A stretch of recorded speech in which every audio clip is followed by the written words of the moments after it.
Hi students, now we are going to solve the textbook MCQs in the third chapter, magnetism and magnetic effects of electric current.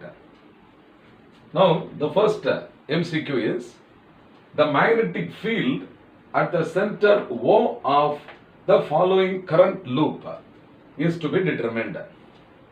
So we can see that a long wire is taken and a certain portion of the wire is straight and the middle portion is curved as a semicircle.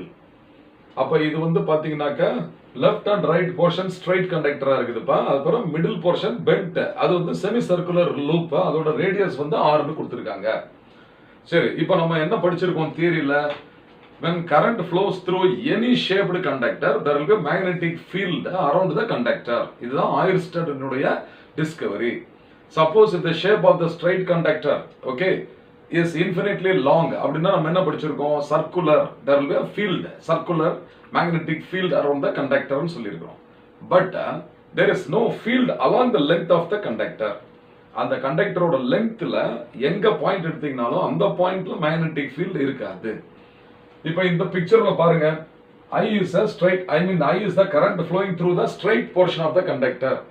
அப்போ it will not create any magnetic field at the point O. இப்போ ஓங்கிற பாயிண்ட்ல வந்து இந்த current straight போர்ஷன்ல flow ஆகிறதுனால அது magnetic ஃபீல்டை produce பண்ணாது. அதே மாதிரி இந்த ஸ்ட்ரைட் போர்ஷன்ல கரண்ட் ஃப்ளோ ஆகும்போது, ஓகே, இந்த ஸ்ட்ரைட் போர்ஷன் இருக்கு இல்லையா, இது வழியா I ampere கரண்ட் அப்படி ஃப்ளோ ஆகும்போது that will also not create any magnetic field at the point O. ஆனால் இந்த மிடில் போர்ஷன் பாருங்க, இது செமி சர்க்குலரா இருக்கு இல்லையா, செமி சர்க்குலரா இருக்கு. அப்ப இந்த சர்க்குலர் போர்ஷன்ல கரண்ட் வந்து clockwise directionல flow ஆகுது. இந்த பாத்தீங்களா, இதுக்கு பேர் என்னன்னா clockwise current. ஓகேவா, இது வந்து clockwise current. அப்போ இந்த clockwise current வந்து it will produce a magnetic field at the point O. புரியுதா? அப்ப நம்ம என்ன படிச்சிருக்கிறோம்?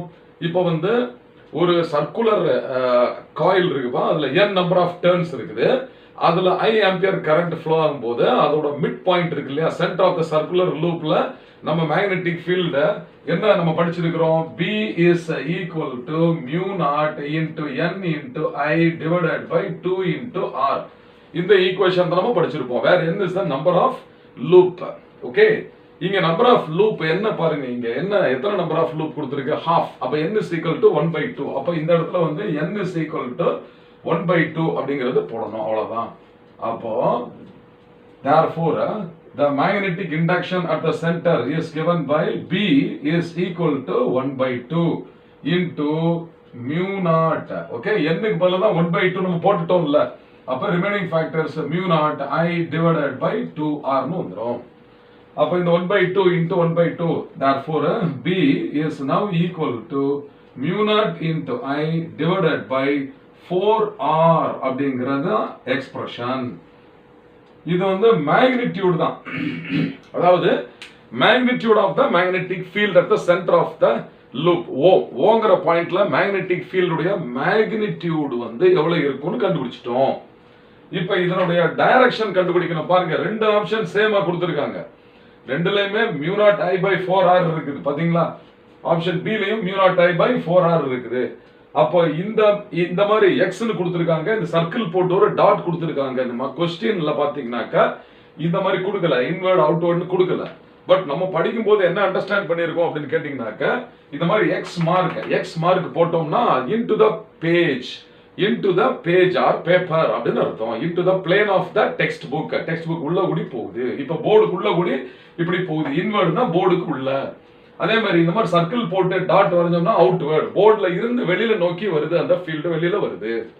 சரி, இப்போ which rule is connecting the direction of current and the direction of the magnetic field அப்படின்னு பார்க்கும்போது நம்ம வந்து ரைட் ஹேண்ட் தம்ப் ரூல் படிச்சிருக்கிறோம். புரியுதா? Right hand thumb rule. இதான் ஒரு ஸ்ட்ரைட் கண்டக்டர். இதை நம்ம ஹோல்டு பண்ணும்போது இந்த ஃபிங்கர்ஸ் இருக்கு இல்லையா, தம்பு தவிர மிச்ச 4 ஃபிங்கர்ஸையும் கவனிச்சீங்கன்னா இது வந்து wrapped around the straight conductor. புரியுதா? இப்படி ஒரு கண்டக்டர்ல இப்படி இருக்குது. இப்போ நம்ம வந்து தம்பு வந்து கரண்டோட டைரக்ஷனையும் இது வந்து மேக்னெட்டிக் ஃபீல்டோட டைரக்ஷனையும் கொடுக்குது. இதோட ரிவர்ஸ் வந்து ரைட் ஹேண்ட் பாம் ரூல் அப்படின்னு நம்ம படிச்சிருக்கிறோம். இப்போ சர்க்குலர் கண்டக்டர் வரும்போது பாத்தீங்கன்னாக்கா when the current is flowing in the anti-clockwise direction, upward field um, when the current is flowing in the clockwise direction, இப்படி clockwise directionல போகும்போது downward field இருக்கும். புரியுதா? அப்ப இதுல பாத்தீங்கன்னாக்கா இதுல இந்த டைரக்ஷன்ல இப்ப இந்த மாதிரி கரண்டோட டைரக்ஷன் பாத்தீங்கன்னாக்கா இது clockwise current இருக்கிறதுனால the field will be into the plane of the board, inward தான் இருக்கும். சரி, இப்ப பாருங்க, இது ஆப்ஷன் A inward, இது ஆப்ஷன் B outward. அப்போ option A is the correct answer. So here therefore option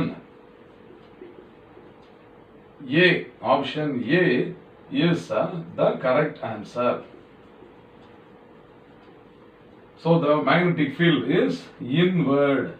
அப்ப இன்வர்ட்னு வந்துச்சுனாக்க நம்ம என்ன சிம்பிள் இங்க கொடுத்திருக்காங்க, எக்ஸ் மார்க் போட்டிருக்கோம். ஓகே, சர்க்கிள் போட்டு ஒரு எக்ஸ் மார்க் போட்டா inward. புரியுதாப்பா? Have you understood? Well, fine.